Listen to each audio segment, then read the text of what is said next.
এইবারে পাকিস্তান টুকরো টুকরো হবে, টুকরো টুকরো হবে পাকিস্তান। বালুচের সেনারা পাক সেনাকে 22 জনকে গুলি করে মেরে দিয়েছে এবং লক্ষ লক্ষ মানুষ, বালুচির লক্ষ লক্ষ মানুষ রাস্তায় নেমেছে। তারা পাকিস্তানের সঙ্গে থাকতে চায় না, তারা আলাদা দেশ করতে চায়, স্বাধীন দেশ করতে চায়। সেই পাকিস্তান তাদেরকে শিক্ষা দিতে পারে না, খাবার দিতে পারে না, ওষুধ দিতে পারে না, স্বাস্থ্য দিতে পারে না, কোনোটাই পাকিস্তান দিতে পারে না। তার জন্য পাকিস্তানের সঙ্গে সেই বালুচি আর থাকতে যাবে না, ভাগ হবে।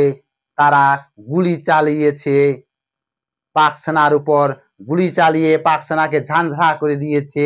আর লক্ষ লক্ষ মানুষ, লক্ষ লক্ষ বালুচির মুসলমান হলেও তারা কিন্তু জঙ্গিবাদী নয়, সন্ত্রাসবাদী নয়। তারা আলাদা দেশ চায়, আলাদা স্বাধীনভাবে বাঁচতে চায়। পাকিস্তান এবার বুঝতে পারবি, একদিকে বালুচির সেনারা গুলি চালাচ্ছে, অপর দিকে ভারত মিসাইল দিয়ে জঙ্গিবাদীকে একদম শেষ করে দিয়েছে। কোথায় পালাবে পাকিস্তান? তোদের মানচিত্র থেকে মুছে দেওয়া হবে।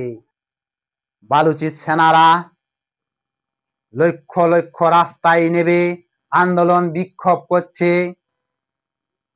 সেই তারা পাকিস্তানের সঙ্গে কোনো মতেই থাকতে চায় না, জঙ্গিবাদীদের সাথে কোনো মতেই থাকতে চায় না।